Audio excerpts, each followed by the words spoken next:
If you've been a follower of this channel for a while now, you know that one of the major goals that I have is to talk about the failures of these DApps. So not only objective overviews, pros, cons, Ponzinomics, but that part is very crucial.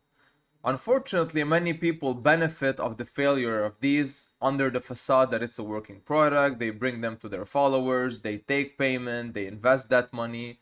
They're fine if it fails, but everyone else gets wrecked.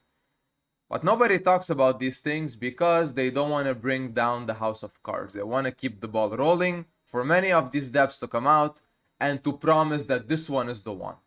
None of them is, none of them will be, unfortunately.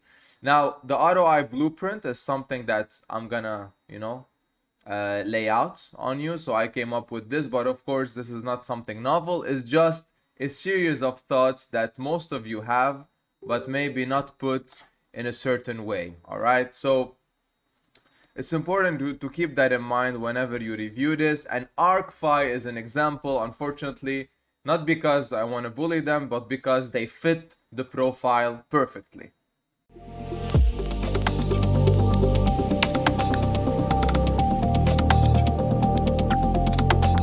So let's kick this off with step one, and that is my favorite one, is that in order to attract a large community, at the beginning at least, you need to give attractive returns, right?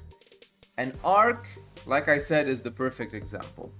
So if you look at the beginning of the white paper, you can clearly see that they are giving up to 2% daily, and you know this. 2% daily is something that doesn't exist in any investment vehicle that is known to be sustainable. So giving such a return will bring more people into your community and thus building it. And you can also see that very clearly from the amount of people that they have on their Telegram, the followers on Twitter, so on and so forth. So that is important, right? So you need something to FOMO these people in, and that is the major misconception. The adoption curve doesn't work this way. You don't need to give them some gimmicks, bring them in, trap them in, so you can benefit off of them. The adoption curves is natural. You build something, people are attracted to it, they come by themselves, they stay if they want to, they leave if they want to. That's how it works. Now moving on to step two, you have to give them something to keep them in, right? So you give them the illusion of external revenue. So you tell them, all right, so guys, this is how much you make per day. And in order for us to satisfy your obligations, we're gonna bring in more money from somewhere else. So invest somewhere, bring more capital, give it back to investors. And it is an illusion. Why? Because that didn't happen. Exhibit A, ARK. They did say at the beginning of their project that this is gonna happen. Lo and behold, 7 months or 8 months in, none of this happened. And if you look at the roadmap, the only thing that signifies this part is this strategic investment, which supposedly needed to happen in Q2. Newsflash, Q2 is done. So we are about to close the month of June, which is the last month of Q2, right? April, May, June. Very simple.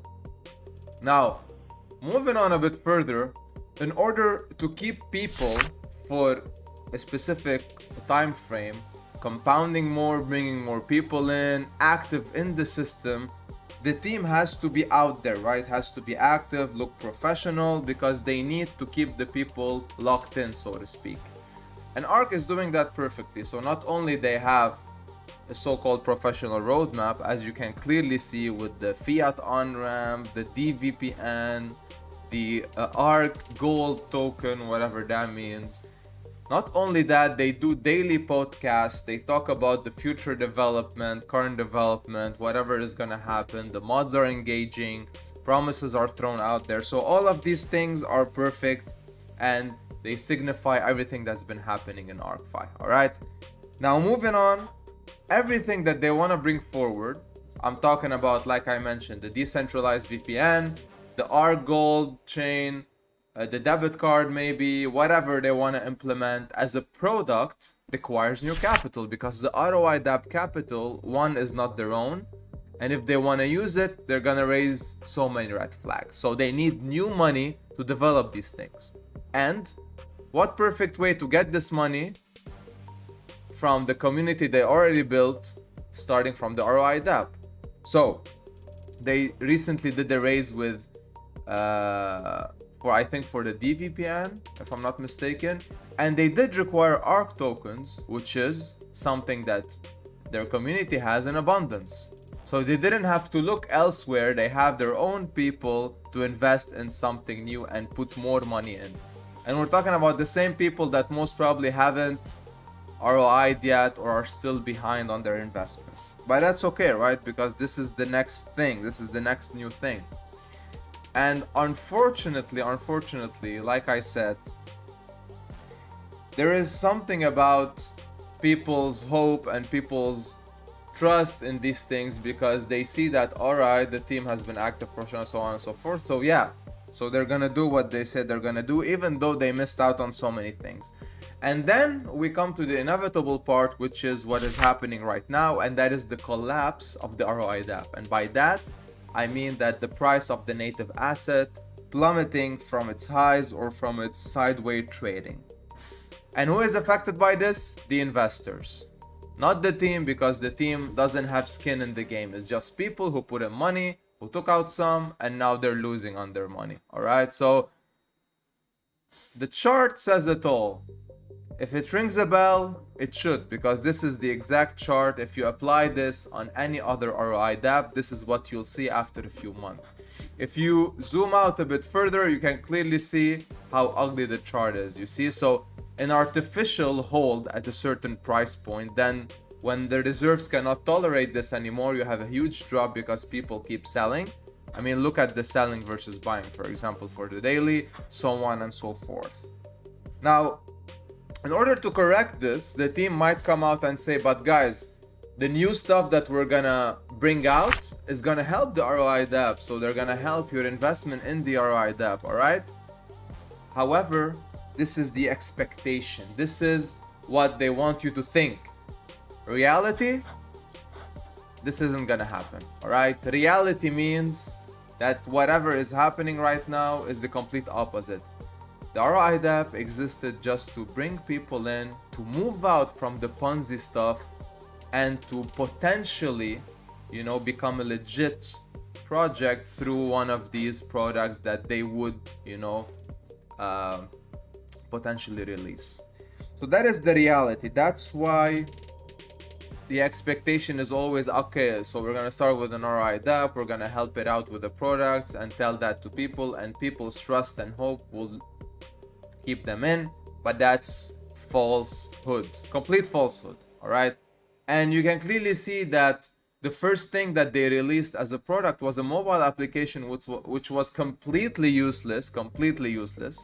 You don't need anything fancy to claim money. You're gonna claim money if the UI looks ugly, or even you can go on the blockchain to do it, because it's money at the end of the day. It doesn't need to look pretty, it just needs to be there, all right? So when it comes to blueprints, I think this is the perfect depiction of whatever an ROIdapp is. You can take this, apply it to anything that has happened already and collapsed, and you can at least get 50% of whatever is mentioned here, if not more, on most of them, if not all. Again, the conclusion is, at the end of the day, when it comes to these things, because potentially you're gonna see more videos on new ROIdapps or similar type of dapps, and that's okay. All right, but you have to know what you're getting yourself into, because at the end of the day, you either get in early or you don't. Do not, and I'm gonna stress this, do not give them more money for new products, and do not recommend this after day one, because most probably people that you recommend are gonna end up in the red unless some miracle happened. I mean, just look at Furio. All the raises that they did for their products, all of them failed. None of the products came out, and their whole structure has collapsed, and they have the audacity to keep demanding money for the new thing that they want to produce. So I really hope I didn't bore you here. I really hope you stuck around till the end and got some value. Thank you if you did. See you in the next one. Have a good one.